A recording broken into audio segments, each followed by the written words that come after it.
Okay, everybody, welcome to today's episode of America Held Hostage podcast. This is a show where we come to you every single day, 9 a.m. Pacific time, streaming live here on Facebook, bringing you guys the news from a conservative and Christian perspective and worldview. It's vitally important that we understand what's going on in the world, but then also understanding what should be going on in the world as well. So we're trying to bring you both sides of that equation. Before we get started, just a reminder, we do have our plugged-in membership program.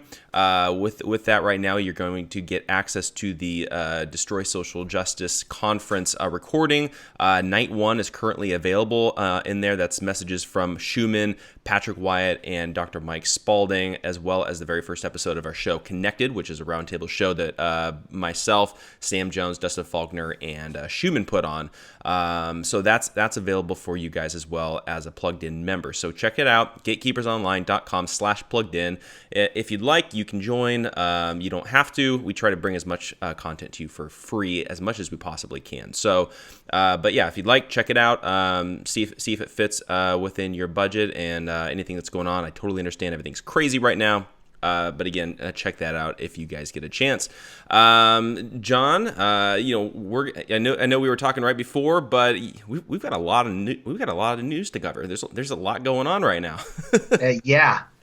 Once again, from the corner of Fauci and Birx on the Constitution is Burning Boulevard. This is America Held Hostage podcast. America in Quarantine, day 23. And so we begin with the corona news you can use. Coming from NBCnews.com, this was yesterday, nearly half of states don't have enough funds to pay all their unemployment jobless claims. Now, the pace now is being estimated that 1.1 million people per day are claiming unemployment benefits, which means that my prediction, what I think is going to happen is that when the Labor Department tells you Thursday how many people have applied for unemployment since last week, remember the first week it went up 3.3 million. Last week it went up 6.6. I think we're going to hit 10 million on Thursday. There's going to be a total of 20 million new unemployment claims in just 3 weeks. That's my prediction. Hold me to it, Jeff, and we'll see if that comes true Thursday. One finance expert said we're talking about 10 million people who have filed for unemployment insurance in 2 weeks. No one was prepared for that. This is by Martha C. White, April 2nd, 2020, from NBCnews.com. Even as states are struggling to process a record number of job claims, experts warn that even greater challenges loom. A Labor Department report found that as recently as February, unemployment insurance trust funds in nearly half the states were underfunded. A staggering 6.6 million jobless claims were filed last week, and that calls into question even the best-funded states' ability to pay unemployment benefits over a sustained period of time, said Howard Gleckman, a senior fellow at the Nonpartisan Tax Policy Center, saying that it made it likelier than not that more federal intervention with bailouts for unemployment would be needed. You can read the rest. We'll link to it from NBCnews.com. But, Jeff, that's our first story to start the day. Yeah, well, see, the crazy thing about that to me is that what did the states expect when they implemented these shutdowns? Like that's the thing, is like they should be knowing this is coming because we made this decision. But instead, it seems like what's happening is the states are making the decisions, and then they're pushing the bailout off onto the federal government. They're not the ones that made the decision. That was Governor Newsom out here in California. That was, whichever governor in whatever state we're talking about. Like, to me, they should be the one that has to figure out, how do we cover these expenses? And if we can't, maybe we need to change something. Maybe we can't implement something like this if we can't actually afford to pay for it. But that's not a very democratic way of looking at things. Right. Well, to go with the realistic view and to push back a little bit on that, the fact of the matter is that in the state of New Jersey, for example, they are only prepared for an uptick of 60,000 new claims a week, because that was the height of what they've seen uh, in any recession going back to when they started unemployment tracking in 1973. So to go from that to we had 1 million in our state by itself in 10 days, it's basically they weren't prepared and didn't have the infrastructure for what the federal government implemented with draconian means, and then said, hey, just start paying stuff out and, we'll back it up with our own credit and get you the money. Well, now we're finding out that we're 3 weeks later, and people who were expecting that expanded unemployment, remember, you would get the original either 350 or 510 if you had a dependent in our state, and then you would get an additional anywhere from $400 to $600, maybe even $800 in expanded unemployment to make up for the fact that you lost your wages, because you only get 2/3 of what you make in unemployment. So they were going to expand it. That expanded money still hasn't been paid. My wife just drew her third unemployment check because she's been out of work for 3 weeks. What was supposed to be passed in the stimulus still isn't in her check. Now, they say that they're going to backdate it when they drop it on March 29th, but they announced this weekend that was going to come Tuesday when she got paid. She didn't get paid.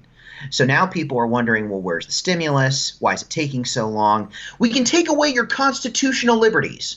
We can track you with your phones. We can stifle your freedom of religion and your freedom of speech. So when they want to take away your constitutional rights, Jeff, they're like Iron Man. But when they want to actually give you back some of your own money that you paid into, it's your tax money. They're like Mr. Magoo. I mean, that is basically the perfect summary. That's exactly what's going on. So the next story is from the epictimes.com. UK and US politicians are calling out China for its role in causing a pandemic. And I think what you're going to see, I'm going to make another prediction. This is what I've been saying privately before we get into this story. Two things. One, you're going to see at the end of this that a lot of, I guess, three predictions. One, a lot of Western countries are going to begin by the end of the year, I believe, to one, they're going to go into modern monetary theory and print fiat currency to get their own countries out of this problem. That's bailouts, that's universal basic income, that is trying to stimulate an economy to get back to where it was, because people love money. Two, I think you're also going to see by the end of the year that a lot of countries are going to begin to a lot of industrialized Western countries are going to begin to forgive each other's sovereign debt as a fresh restart. And ultimately, you can say, well, I'm not for debt forgiveness, but someone could make the biblical argument that could be a year of Jubilee, the seventh year. All the debts were forgiven in the land of Israel. The land wasn't planted to give it a rest, and then you start it over. Three, I think you're also going to see that a lot of westernized countries are going to start to pull supply chains back from China, because now they realize it's a national security and sovereignty issue. But it's also going to lead to a drumbeat of war, especially if Trump wins re-election, because if this has destroyed economies and lives the world over, those westernized countries are going to have to try and do something to restart their economy. And I think they're going to want to take a piece out of the communist Chinese party. But that's just me. But this story kind of relates to that. So hold me to those predictions too as we go along the year. Yeah, you got it. Several politicians in the United States and the UK have recently penned articles published in media outlets calling for new action against the Chinese regime for failing to contain the CCP virus, commonly known as novel coronavirus. Most recently, on April 5th, a Republican from New Jersey, U.S. Representative Chris Smith, penned an opinion article on Fox News declaring that the blame for misrepresenting the nature of the coronavirus lies at the steps of the World Health Organization and the highest levels of the Chinese government. Smith pointed out that Chinese authorities ordered a genomic company to destroy samples of the virus, punished doctors, and detained citizen journalists. China's initial cover-up was exemplified by the authorities' decisions in the Wuhan province to silence 8 doctors, including ophthalmologist Li Wenliang, after the doctors posted on Chinese social media about a new form of pneumonia that was spreading in the central Chinese city of Wuhan back in December. Smith said that when the coronavirus concludes, it would be time to look into who bears the ultimate responsibility for this global pandemic: the Chinese regime. We need to hold the Chinese public officials accountable who targeted whistleblowers and members of the press in China. To also piggyback along on that, on April 5th, British MP, so this is someone that is in the British Parliament, Tom Tugendhat, penned an article in the UK Daily Mail also pointing out Lee's case and saying that he was a long line of martyrs that were thrown under the bus for the power of the Chinese Communist Party. Quote, "The Chinese regime relies on a toxic brew of lies and fears to maintain power and control over its people, and this is why it has hidden the truth from the world from the moment the virus first hit." We will link to that as well, but they talk about the surveillance systems and the social credit systems that are being used in Beijing. Now, all of a sudden, you lost your money. We're finally going to pay attention to the fact that you're using slave labor to build your iPhones in China as well, and that you are violating human rights when it comes to Christians and interning people. And now we're finding out, oh, in 3 weeks you can get a new kidney. Well, why is that? Because they're harvesting organs from live donors that they're allowing to be killed in the black market in China. It's going to expose a lot of stuff. Yeah. And this is just the tip of the iceberg, I think, Jeff. Yeah, and I think it's important to note that what's crazy to me is that we as America and just as the free world in general are relying so much on China for goods and services and that sort of thing. And I think that this I'm hoping will be a wake-up call to us of, okay, let's try to buy things made in America. Let's try to buy things made in free countries, not in communist dictatorships like China, where they're literally cheating, slave labor, like you were saying, sweatshops, taking advantage of the situation, and then they put forth this kind of like disease onto the entire world because they're so inept. I'm hoping it's that they're inept and not an intentional thing. But it's like we need to stop relying so much on them. Make them rely on themselves. Let us rely on ourselves. It's better for our national security. It's definitely something that we need to be considering moving forward. And I think as Christians and as conservatives, we have to decide: do we want to support our country, or do we want cheap goods from China? I choose America.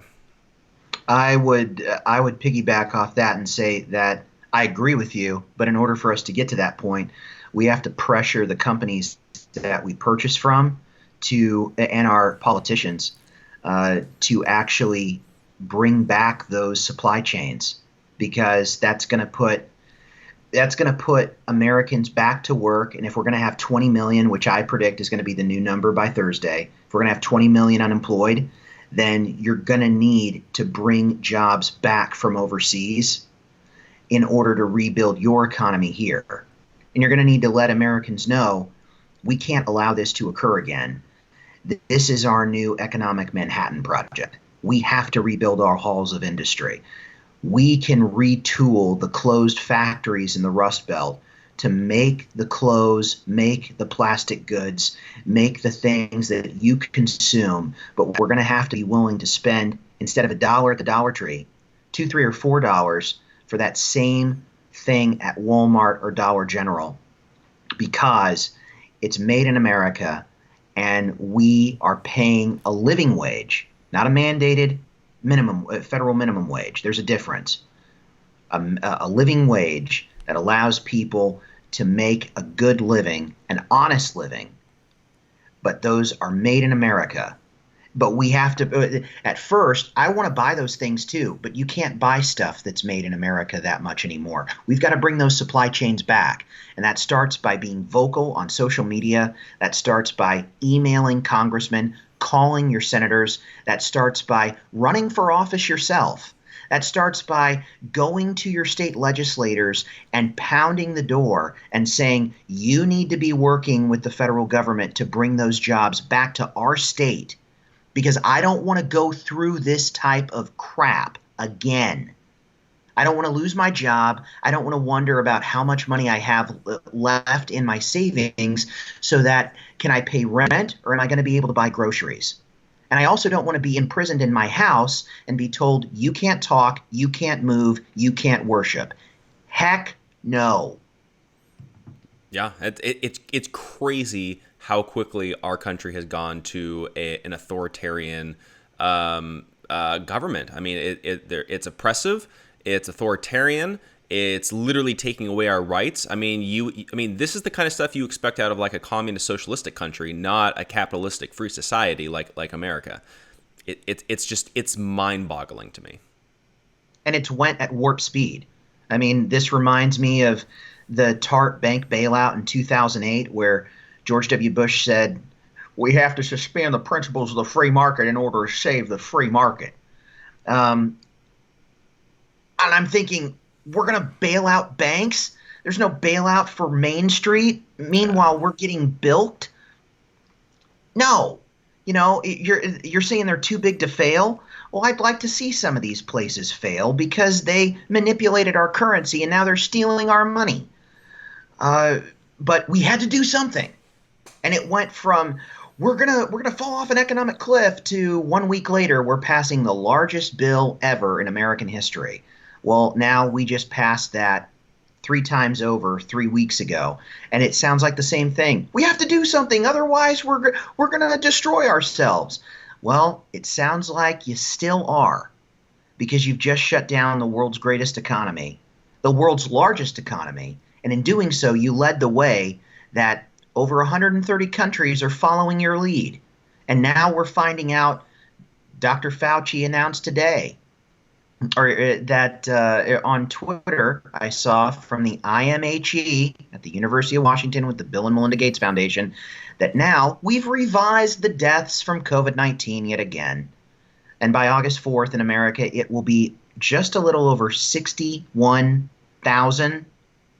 Well, I thought you said on Sunday, Dr. Fauci, that this week we were going to hit between 100 to 240,000. Your math is off. You guys are a joke. And those models, those predictive models that they've been using, were taking into account the social distancing and the quarantining stay-at-home orders. So what does that tell you? They're lying to you. They're using this as a ploy for something else. And we'll get to that something else in just a moment. Mm-hmm. So, next story. From theblaze.com, from Carlos Garcia, dated April 7th. Largest county in the United States threatens churchgoers with a $1,000 fine and 90 days in jail. Jeff, this is right in your own backyard. You live in California. This is San Bernardino County. The largest county in the United States has drastically increased public restrictions related to the coronavirus pandemic in an order issued on Tuesday. The order prohibits public churches and other faith-based services. It also bans driving parades that have become popular online and threatened violators with a $1,000 fine and up to 90 days in jail. The order also formally commands all residents in the county to wear face coverings in public areas. In an effort to protect the public from further spread of COVID-19, the county's acting health officer has formally ordered everyone in San Bernardino County to wear a face covering when leaving home, the statement reads. The order recommended that families have their own Easter egg hunts at home. Tuesday's order also says that faith-based services must be electronic only through streaming or online technology. They're forcing you underground online. People may not leave their homes for driving parades or drive-up services or to pick up non-essential items such as prepackaged Easter eggs or bags filled with candy and toys at drive-through locations. The order said that in addition to a $1,000 fine, violators may face up to 90 days in jail. San Bernardino County is the largest county in the U.S. by area and the fifth largest in California by population, with more than 2 million residents. It lies east of Los Angeles and stretches out to the border with Arizona across the Mojave Desert. The county has reported 530 cases of coronavirus as of yesterday, with 16 deaths, and the order went into effect at midnight. Think about this. California, we're literally releasing prisoners so that way they don't get COVID-19. But then we're going to imprison Christians who weigh the risk and decide that they want to gather together to worship God on Easter Sunday, and they're willing to put them into prison under the guise of protecting them from coronavirus. How in the world does any of this make any logical sense at all? And the thing that we need to remember as well, this is, again, a lot of the previous orders have been just like blanket statements. No large gatherings, no anything like that. This is a direct attack on the church and a direct limiting of our ability to peaceably assemble, which is a constitutional right. And the government does not have the authority to do this. They can recommend, they can tell us what they think, but they don't have the constitutional authority to pull off this kind of stuff. And this is a major problem moving forward. Absolutely. Because once you taste the fruit, Jeff, the fruit's too shiny, its texture's too smooth, it makes your mouth water, you just can't help yourself. If we've learned anything from Adam and Eve, once you follow through with the temptation, yikes. Yeah. And and honestly, I expect to see more of this moving forward. Anytime there's any kind of outbreak, anytime there's any kind of threatened disease or virus or spread or anything like that, I think this is going to be the commonplace moving forward. Once you pass that line, it's going to be really easy to go back. Well, to support your point, the precedent has already been set along those same lines when it comes to bailing out industries that are too big. Now, remember, the federal government had to step in the 80s and bail out Chrysler. Well, then they bailed out the airline industries in 2002 after 9/11. Then they bailed out the auto industries again in 2008, right after they bailed out the banks in 2007. Now they're bailing out small businesses and the industries now. So if you don't think that this is the start of something that's going to become a trend whenever there's a public health emergency, you got another thing coming. Another prediction, Democrats get into power, they will create another panic and public health emergency eventually, where they're going to use this to change laws towards a green economy, to fight global warming, and to come after your guns, because they're going to see all those as a public health emergency too. The precedent has been set. And the question to Christians and conservatives is, are you actually going to stand up and vocally fight for your constitutional rights and try and convince people to come to your side because the facts and history are on your side? Or are you just going to bury your head in the sand and you're going to let these people take away your way of life? Yeah, it's scary when you think about it, how easy all of this is happening. So the next story that I have this is from the New York Post. Sick. Child rapist ordered released to keep him safe from coronavirus. This is straight demonic pits of hell stuff, Jeff. A Massachusetts man convicted of repeatedly raping a 12-year-old boy was ordered released from jail Friday because he suffers from health conditions that make him vulnerable to coronavirus.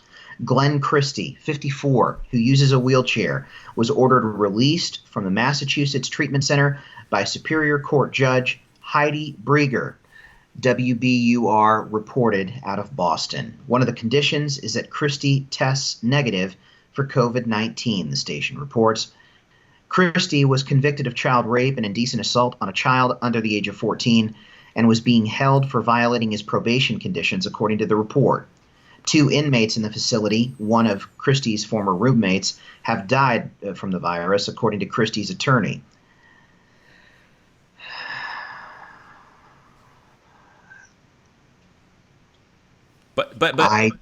I'm speechless when it comes to that, Jeff. But let's put Christians in prison. We're gonna release the abusers, but we're gonna put Christians in prison. That's really what this comes down to.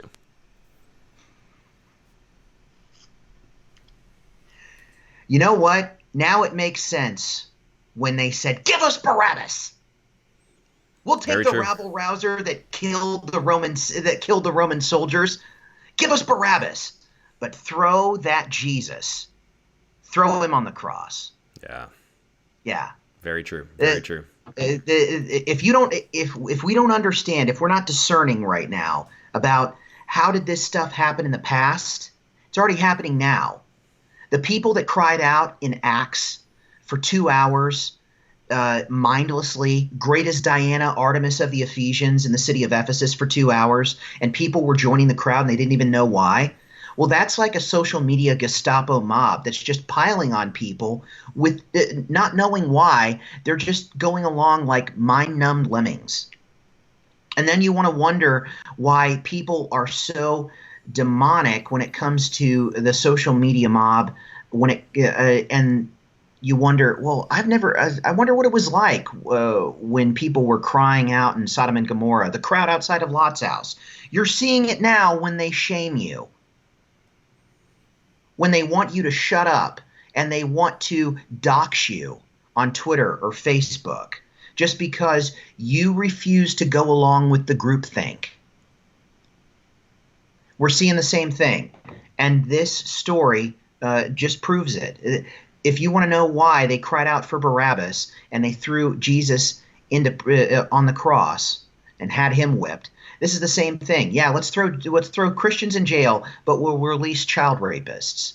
That's demonic, Jeff. Yeah, there's no other explanation. It's a depraved mind that could think along those lines. So we've got 2 more stories, and then we'll end with our commentaries for the day. So the next story is from the UK Daily Mail's US version, so Daily Mail US. Nearly 2/3 of all US jobs cannot be done remotely during the coronavirus outbreak, according to a new study that says the hardest hit industries will be hospitality and agriculture. So that does mean that 34% of all jobs can be done remotely. So another prediction, you're going to see more work from home jobs and a retooling of our economy, which is going to drive the demand for office space and the demand for gas down because people are going to be able to work from home more. But that's just 1/3 of the economy.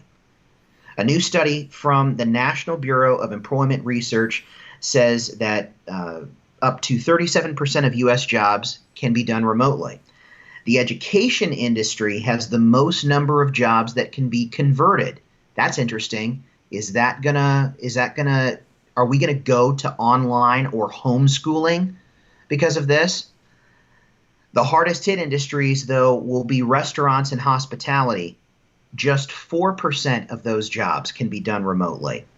A new report from the National Bureau of Economic Research has found that working from home because of coronavirus is not an option for 2/3 of American workers. The researchers found a strong association between the ability to work remotely with high-wage positions, while the sectors hardest hit by not being able to work remotely are sectors such as hospitality and agriculture, according to Jonathan Dingle and Brent Neiman of the University of Chicago's Booth School of Business.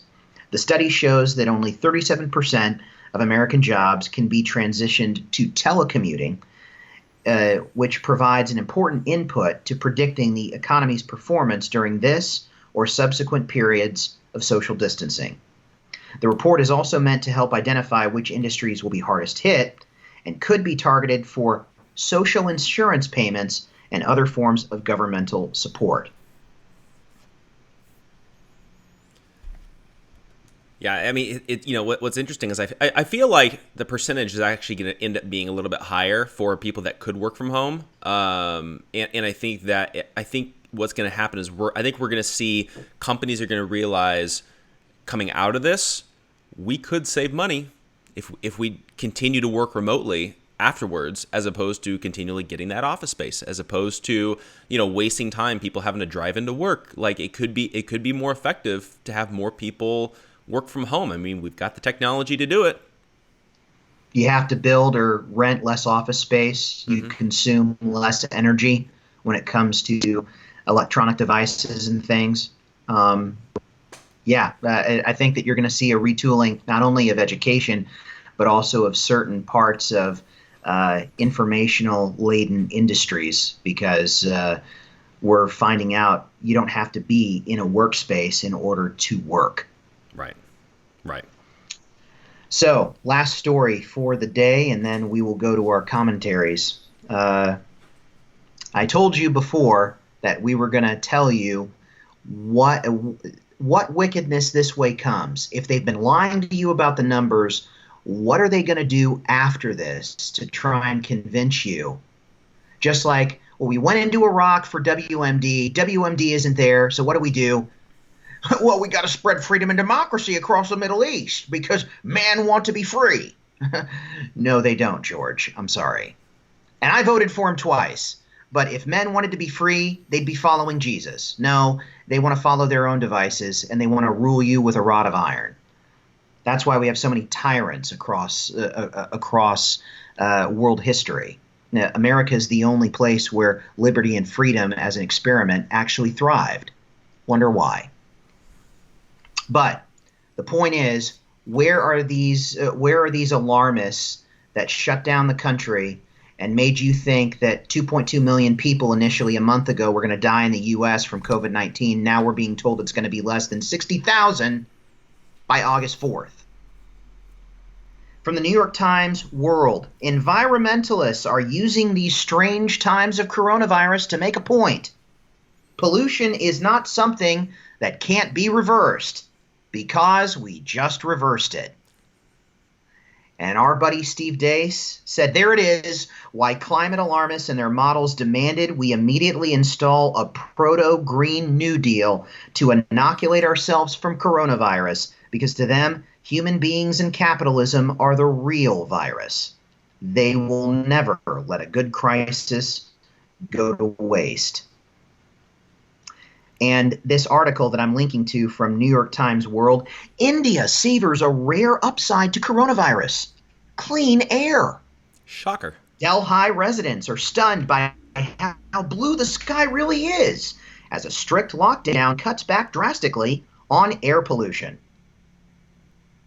We'll link to that story too, but 3 weeks ago, I told my wife this. They're going to see a drop in energy consumption. They're going to see places like Los Angeles and New York, pollution go down. And what are they going to say? Well, we just bought ourselves more time. The oceans were going to rise. We were going to die by another flood because the polar ice caps were going to melt, and we're all going to drown by 2030. Thank you, AOC and Bernie Sanders. And now we've bought ourselves 10 years because we were able to clean the environment. You may have lost your job, and you might be thinking about putting a gun in your mouth because you don't know where your next meal is going to come from, but we saved the polar ice caps and the Coca-Cola polar bears. I can't even, Jeff. Well, I can't. And see that's the problem with progressives, is that even though something like this is so tragic, they're always looking at it through their alternative reality of Their worldview. Exactly. They have an off kilter worldview, and so they see the benefit in people staying home. They see the benefit of people not working. Because here's the thing. When you're in a third world country like that, the companies don't have the same regulations and the same responsibility to their customers that we have here in America. So they have ridiculous amounts of pollution because nobody cares. They're just throwing whatever pollution and whatever garbage they can out in the air, and it's causing all sorts of diseases and all that kind of stuff. The thing is that, and here's the big secret. I interviewed Dr. Cal Beisner about this a few weeks ago. The best way to combat bad environment and pollution is free market capitalism. Because as people become more successful, they have more resources. They want cleaner surroundings. They want to clean up their life. They want to do that sort of thing. The best way to actually combat this is capitalism, but instead the left is seeing, let's just shut everything down. Right. And the dirty little secret is that those developing third world countries, or now second world countries that we've shipped our jobs to overseas, they're the ones that don't really, like India and China and even Russia.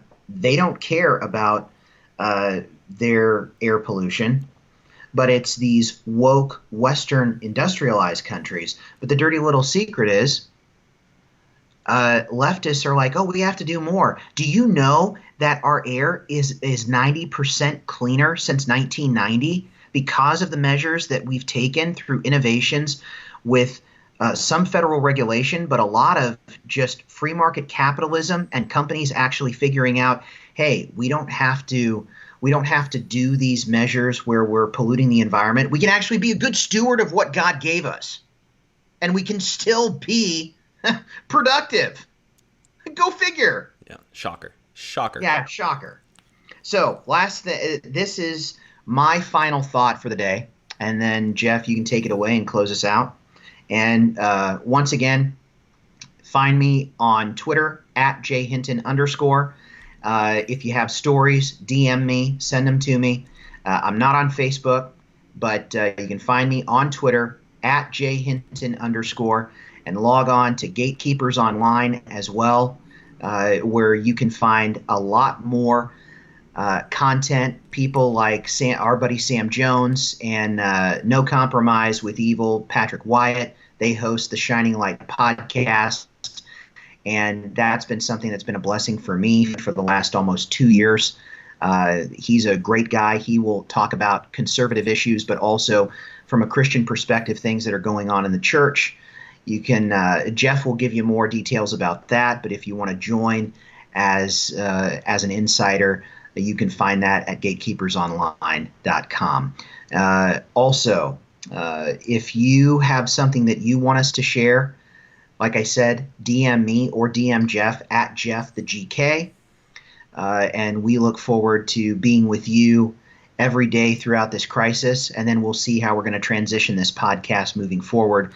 But this is something that it's going to continue for the foreseeable future, and we're going to be updating equipment. I will. I have a silent backer now that's going to be updating my equipment in the next month or so. So we look forward to seeing this take off. Share this with your friends and family. Just post it on social media and try and create a grass fire so that we can get this news out.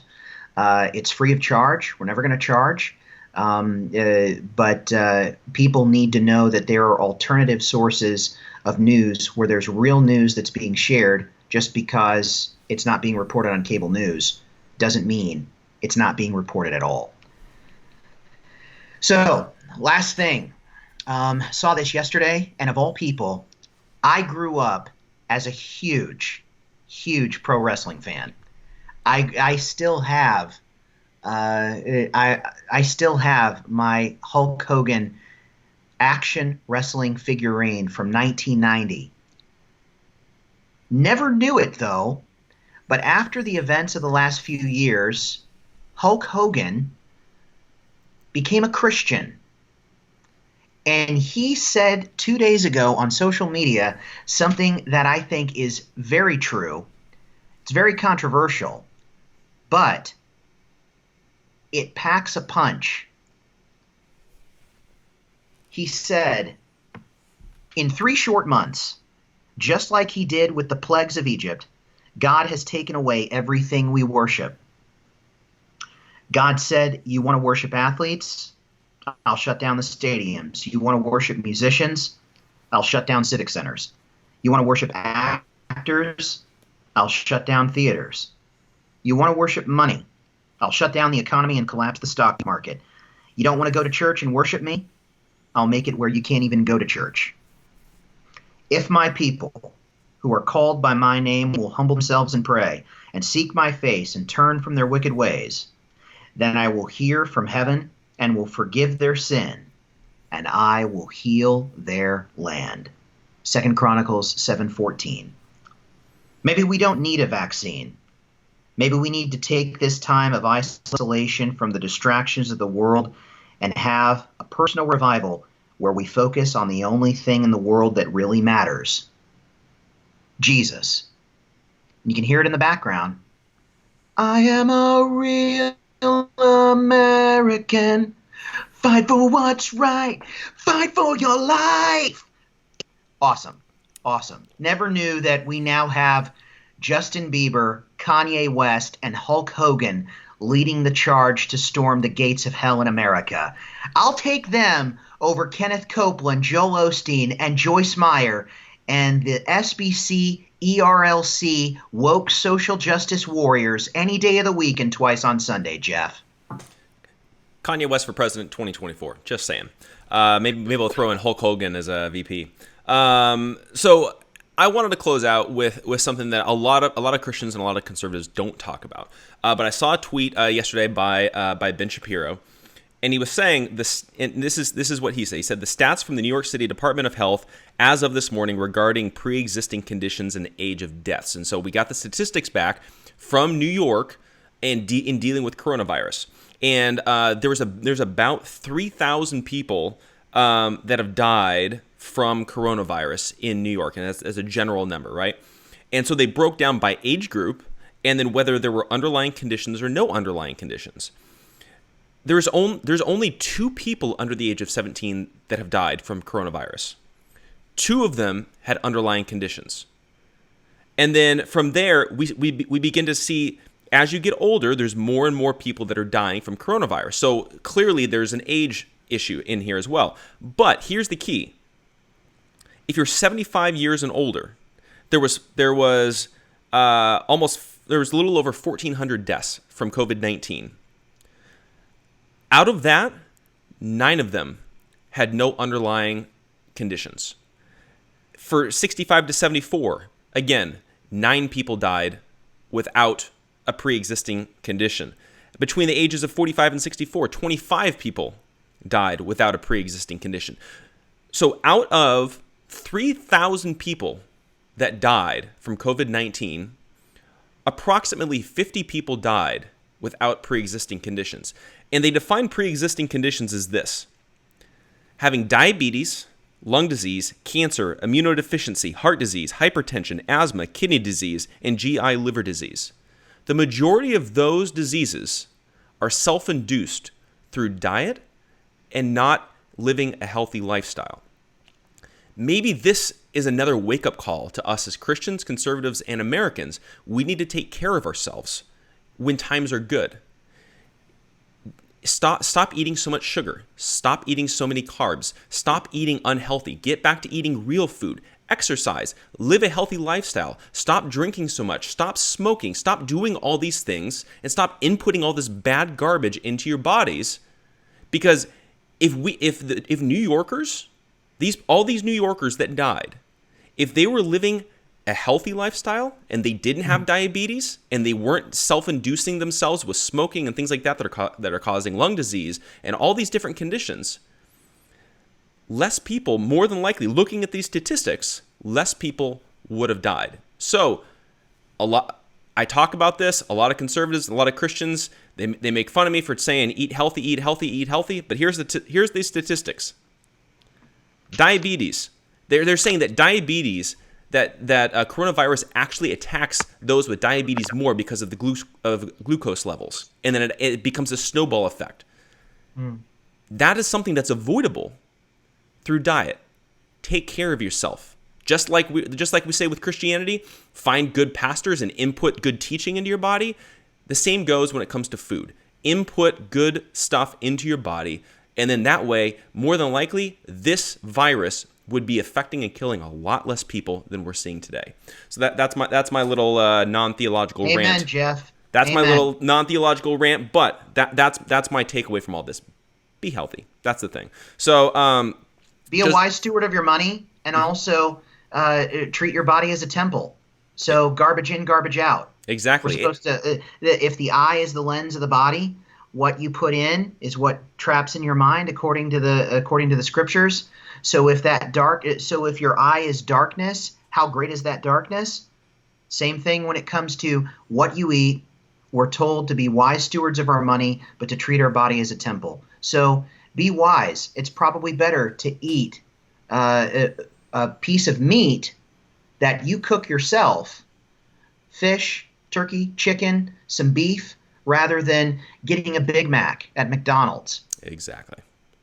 It's not rocket science. It's just using logic. Right. So we will be back here tomorrow morning, 9 o'clock. Just also want to give you a quick heads up. Coming up on April 18th, which is a Saturday, there's two big events going on, and so you've got a choice. One of them is CBS, NBC, and ABC are putting on this One World, fundraiser, something or other about coronavirus. Seems like a globalist agenda there. It's like a one world, whatever it is, getting rid of borders, all the good stuff. Or you could join us with the American Conservative Movement. We're putting on our very first online conference called Saving America Conference. We've got a great lineup of speakers, including Mindy Robinson. We got Michael Johns, the co-founder of the Tea Party. We got Greg Locke. We got Ken Peters. We got just a great lineup of conservative thought leaders and speakers. And what we're going to do is we're going to be unifying around conservative principles, constitutional conservatism. And so make sure you guys tune in on April 18th. We're going to be on the American Conservative Movement Facebook page, live streaming all day long. That way we can bring together conservatives, and then moving forward as we come out of this coronavirus crisis, we can all unify and hopefully have a voice to make sure that these overbearing rules and power grabs by big government don't take hold permanently. So tune in April 18th. If you want more information, go to AmericanConservativeMovement.com. We'll be back here tomorrow morning, 9 a.m. Pacific time, and then John and I are going to come back with another round of news. And we shall see you guys then.